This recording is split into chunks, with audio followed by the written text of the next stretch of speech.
திரு சாமிநாதன், இதை நீட்சியா திரு செங்கோட்டையன் சொன்னதையும் பொருத்தி பார்க்க முடியும். புதிய கட்சியின் ஆட்சியை மக்கள் விரும்புகிறார்கள், மாற்றத்தை விரும்புகிறார்கள். டெல்லி, பஞ்சாப் 2 மாநிலத்தையும் திரு செங்கோட்டையன் உதாரணமாக சுட்டிக்காட்டுகிறார். அப்ப அதிமுகவுக்கு போக வேண்டிய திமுக எதிர்ப்பு வாக்குகள் தாவேகாவுக்கு போகும் அப்படிங்கறதான் அவருடைய அனுமானம். அவ்வளவு தூரம் நகர்வதற்கு வாய்ப்பு இருக்கா? டெல்லி, பஞ்சாப் உதாரணம் சொல்ற மாதிரி தமிழ்நாட்டிலையும் புதிய மாற்றம், புதிய கட்சி ஆட்சி அப்படின்னு செங்கோட்டையன் சொல்வதற்கான சாத்தியக்கூறுகள் இருக்கா? இல்ல, அது இப்ப உடனடியா அதுக்கான சாத்தியக்கூறு இல்ல. அதிமுக தொடர்ந்து பலவீனப்படுறதுனால களம் மும்முனை போட்டியா மாறுது. அது விஜய் அவர்களுடைய எழுச்சின்னு மட்டும் நான் பார்க்கல. அதிமுகவினுடைய பலவீனம் விஜய் அவர்களுடைய எழுச்சியா மாறி அது மும்முனை போட்டியா நோக்கி நகர்த்துது. மற்றபடி ஆட்சி மாற்றம் அப்படின்னு நினைக்கிற ஓட்டுகள் பிளவுபடுறதுக்கு தானே வாய்ப்பு இருக்கு இந்த தேர்தல். அதை ஒருமுகமா விஜய் அவர்கள் பக்கம் போனாதான் அவர் சொன்னதை போல ஒரு பஞ்சாபை உதாரணமாகவோ டெல்லியை உதாரணமா அவர் காட்டுறபடியோ மாறுவதற்கான வாய்ப்பு இருக்கு. இன்னைக்குமே பார்த்தா அதிமுகவுக்கு குறைத்து மதிப்பிட்டா கூட ஒரு 20% மேல ஓட்டு வங்கி கொண்ட கட்சியா தான் இன்னைக்கு அதிமுக இருக்கு. பாராளுமன்ற தேர்தலில் ஒரு பிரதமர் வேட்பாளரை காட்டாம ஸ்டார் வேட்பாளர்களை நிறுத்தாம அவர்கள் 20% ஓட்டை வாங்கி காட்டியிருக்காங்க. சோ அப்ப இந்த தேர்தலில் இவர்களுக்கு சவால் என்பது ஆளுங்கட்சிக்கு எதிரான ஓட்டுக்களை முன்னாடி எல்லாம் திமுக வேண்டாம் அதிமுக மட்டும்தான் போட்டுட்டு இருந்தாங்க. இப்ப அந்த இடத்துல விஜய் வளர்ந்து வர, அப்ப அது அதிமுகவுக்கு ஒரு மிகப்பெரிய ஆபத்து. அந்த அளவுலதான் அது இருக்கு. அதே நேரத்துல அதிமுகவே வேண்டாம், தாவேகா போதும்ங்கிற மனநிலைக்கெல்லாம் மக்கள் முழுதாக இன்னும் மாறிடல. அப்படின்னா நேற்று செங்கோட்டையன் அவர்கள் நேற்று இணைந்த நேரத்துல இந்நேரத்துக்கெல்லாம் அவருடைய அழைப்பை ஏற்று இன்னும் 10-20 பேர் போயிருக்கணும். அப்படியான மாற்றங்கள் அதிமுகக்குள்ள பார்க்கல. பட் இது ஒரு பெரிய பலவீனம். செங்கோட்டையன் போன்றவர்கள் போகிறது, சாம் சார் அவர்கள் குறிப்பிட்டதை போல அதிமுக களத்துல பலவீனமா இருக்குங்கிற செய்தி தொடர்ந்து கடத்தப்படுது. எடப்பாடி பழனிசாமி அவர்களுக்கு பெரிய சவாலே முதல்ல ஆட்சிக்கு அவர்கள் மக்களை நம்ப வைக்க வேண்டியதில்லை, அவரோட தொண்டர்களை, அவங்க கட்சியினரை, அங்க இருக்கிற மாவட்ட செயலாளர்களை, நிர்வாகிகளை நம்ப வைக்க வேண்டிய நிலைக்கு அவர் முதல்ல தள்ளிவிடப்பட்டிருக்காரு. அதுதான் இன்னைக்கு நிதர்சனமா இருக்கு அப்படின்னு நான் நினைக்கிறேன். பட் இது ஒரு மாற்றம் உடனடியா நடந்துரும், விஜய் முதல் தேர்தலிலேயே ஆயிடுவார்னா, நீங்க எம்ஜிஆர் அவர்களை அவர் முன்னுதாரணமாக சொல்கிறார். எம்ஜிஆர் அவர்கள் அவருக்கு முன்னாடி மற்ற அனைவருமே அன்றைக்கு இருந்த அனைத்து நிர்வாகிகளுமே 0 தான். எம்ஜிஆர் 1, அந்த 1 என்கிற வேல்யூ சேரும் போது அந்த 0க்களுக்கு முன்பாக 10 மாறுது.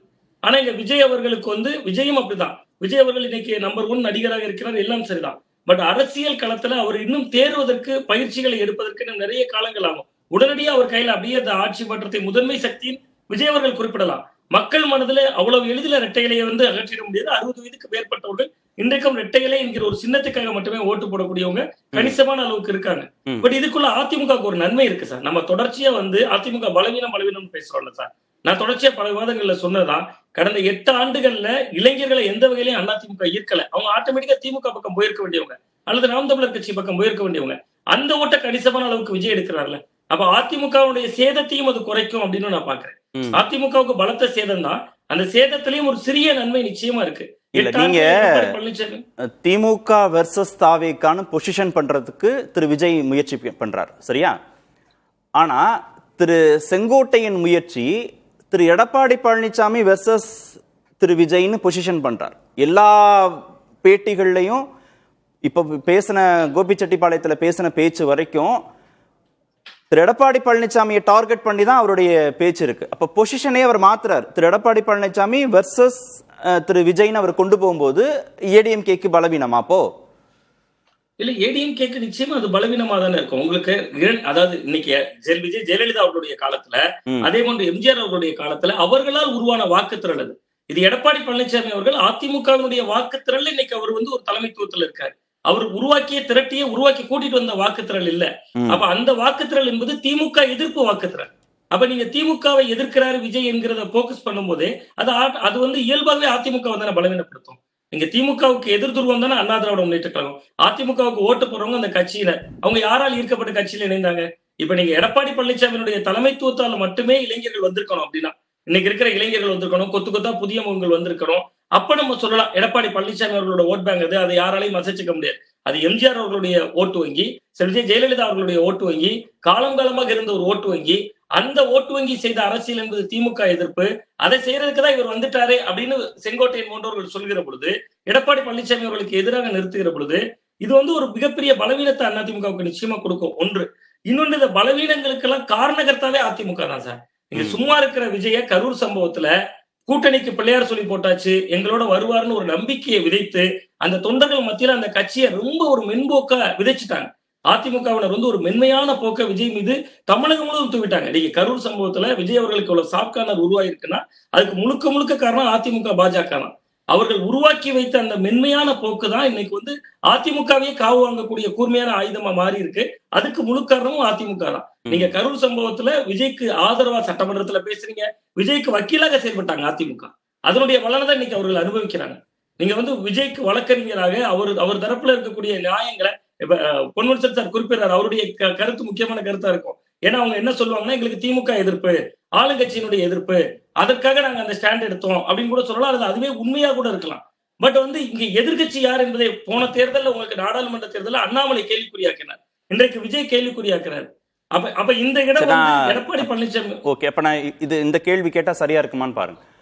திரு எடப்பாடி பழனிசாமி வந்து திமுக வெர்சஸ் அதிமுக அப்படின்னு பொசிஷன் பண்ண வேண்டிய இடத்துல திரு விஜய்க்கு இனிமே பதில் சொல்ல வேண்டிய இல்ல தாவேகாவை மட்டுப்படுத்த வேண்டிய இடத்துக்கு அந்த நெருக்கடிக்கு தள்ளப்பட்டிருக்கிறார் திரு செங்கோட்டையனுடைய நகர்வால். சரியா? நிச்சயமா அவர் வந்து இனிமேல் தமிழக வெற்றி கழகத்தை விமர்சிக்க வேண்டிய சூழல் எழுந்திருக்கிறது. நாளைக்கு கூட அவர் வந்து கோபிச்செட்டிப்பாளையத்துல பொதுக்கூட்டம் வைத்திருக்கிறார். அதிமுகவுடைய சார்பில் பொதுக்கூட்டம் வைத்திருக்கிறார். அங்கு அவர் செங்கோட்டையனை விமர்சிப்பதும் ஒண்ணுதான், விஜய் விமர்சிப்பதும் ஒண்ணுதான். அப்ப விஜய் வந்து நேற்று அவர் செங்கோட்டையன் அவர்களை சந்திக்கிற பொழுது சட்டப்பாக்கெட்ல விஜய் ஜெயலலிதா அவர்களுடைய படத்தை வைத்துக் கொண்டு போறார் அந்த நிகழ்ச்சிக்கு. சார் ஒரு சின்ன கற்பனைக்கு சார், அவர் திமுகவுக்கு போயிருக்காரு. மு.க. ஸ்டாலின் அவர்களை சந்திக்கிறாரு செங்கோட்டையன். சட்டப்பாக்கெட்ல விஜய் ஜெயலலிதா அவருடைய படத்தை வைத்துக் கொண்டு சந்திப்பாரா? அப்ப இது ஒரு திட்டமிட்ட ஒரு அமர்வா, திட்டமிட்ட ஒரு நிகழ்வா, அதிமுகவின் இருப்பை காலி செய்து இரண்டாவது இடத்துக்கு வருவதா 2026 தேர்தலில் விஜய் கட்சியினுடைய நிலைப்பாடா இருக்கு. 31 ஆட்சிக்கு வந்துக்கலாம். முதல்ல இந்த தேர்தல்ல திமுகவுக்கு எதிர் நாம் தான் என்பதை நிலைநிறுத்துறதுக்காக செங்கோட்டையன் போன்றவர்கள் அங்க முன்னூறு சேர்க்க. இன்னும் ஒரே ஒரு நிமிடம் மட்டும் சார். இப்ப ஓபிஎஸ் அவர்களோ டிடிவி தினகரன் அவர்களோ கொடுத்திருக்கிறது 15ஆம் தேதி வரைக்குமான ஒரு காலக்கெடு. இந்த 15ஆம் தேதிக்குள்ள தேசிய ஜனநாயக கூட்டணிக்கு இவர்களை சமரசம் செய்யவோ ஏதோ ஒரு நிலைப்பாடு எடுக்கலைன்னா இவர்களும் கூட விஜய் அணியில போய் இணையறதுக்கான ஒரு வாய்ப்பும் இருக்கலாம். அவங்க திமுகவுக்கு போனா இவர்களுக்கு இழப்பு என்பதை விட விஜய் பக்கம் போயிட்டாங்கன்னா அதிமுகவுடைய ஒரு பிரிவே தன் பக்கம் இருக்கிற மாதிரி விஜய் கிளைம் எடுப்பார். இன்னைக்கு அவங்க செங்கோட்டையன் போட்டுக்கிட்ட ஒரு எம்ஜிஆர் அவர்களுடைய படத்தையோ விஜய் ஜெயலலிதா அவர்களுடைய படத்தையோ நாளைக்கு ஓபிஎஸ் போடுவாரு, டிடிவி தினகரன் அவர்கள் போடுவாரு. இப்ப இவ்வளவு அபாயங்கள் இனிமேல் அதிமுக காத்திருக்கு அப்படின்னா இதுக்கெல்லாம் அச்சப்பட்டு திரு விஜய தாவேகாவை திரு எடப்பாடி பழனிசாமி விமர்சிக்க தொடங்கினா, அதிமுக தலைவர்கள் விமர்சிக்க தொடங்கினா, திமுக வெர்சஸ் தாவேகான்னு பொசிஷன் பண்றதுக்கு அதிமுகவே மறைமுகமா உதவி செஞ்ச மாதிரி ஆயிடாதா? இல்ல, இருவரையும் விமர்சிக்கணும். அவங்க விஜயை மட்டும் விமர்சிக்க தேவையில்லை சார். விஜயை மட்டுமே வைக்கணும் இல்ல, அவங்க பேசலாமே. வாரிசு அரசியல் வந்து அங்க திரைத்துறையில வந்து வந்தவர் தான். விஜய்க்கு அப்பாவும் நடிகராக இருந்தவர் தான். அவர் அரசியலுக்கு வந்திருக்காரு. உதயநிதி ஸ்டாலின் அவர்களும் சினிமா துறையில இருந்து அரசியல் வந்து எது வேணாலும் பேசலாம்ல. அரசியல் என்பது பேசுவதற்கான விஷயங்கள் நிறைய கொண்டு வர ஒரே கூர்மையான விஷயங்களை கையில் எடுத்து திமுகவையும் விஜயும் விமர்சிக்கிறோம். அந்த இடம் நோக்கி தான் அதிமுக நகரணும். அப்படி செஞ்சா தாவேகாவை திமுகவும் விமர்சிக்குது, அதிமுகவும் விமர்சிக்குது. அப்ப திரு செங்கோட்டையன் சொன்ன டெல்லி பஞ்சாப் மாற்றுங்கிற இடத்துக்கு தாவேகா அப்படின்னு பொசிஷன் பண்றத ஒரு பெர்செப்ஷனை உருவாக்கிடாதான்னு கேக்குறேன். இல்ல, இவங்க விமர்சிக்க தொடங்கினால் விஜய் விமர்சிக்க வேண்டிய நெருக்கடி வரும் சார். நீங்க அதிமுக வந்து விஜயை கடுமையாக விமர்சிக்க தொடங்கினால் பதிலுக்கு இவர் மென்போக்கா கடந்து போக முடியாது. இவர் விமர்சிப்பார். இவர் விமர்சிக்க தொடங்குற பொழுது பாருங்க, அதிமுக விமர்சித்து விட்டார். எம்ஜிஆர் அவர்கள் தொடங்கிய கட்சி, அம்மா அவர்கள் வழிநடத்திய இயக்கத்தையே விமர்சிச்சுட்டார். இவர்களுக்கு எங்க கட்சியினர் எங்களுக்கு ஓட்டு போட்டவங்க போடுவாங்கன்னு இவங்க கொண்டு போலாமே, அந்த அரசியலை முன்னெடுக்கலாமே. விஜய் இவர்களை விமர்சித்தால் தான் அதிமுகவுக்கு லாபம். இவர்கள் விமர்சிப்பதை விட விஜய் அதிமுகவை விமர்சிப்பது என்பது அதிமுக தரப்புக்கான லாபமா இருக்கும் அப்படின்னு நினைக்கிறேன். தெரியல, செய்வாரா விஜய் செய்வாரான்றது கேள்விதான். அதிமுகவை விமர்சிப்பாரா அப்படின்றதும் கேள்வி. விஜய் விமர்சிக்க மாட்டார். இவர்கள் தான் விமர்சிக்கிற அளவிற்கு காட்டமா களமாடணும். அப்பதான் விமர்சிப்பார், இல்லைன்னா விமர்சிக்க மாட்டார், கடந்தான் போவார். ஓகே.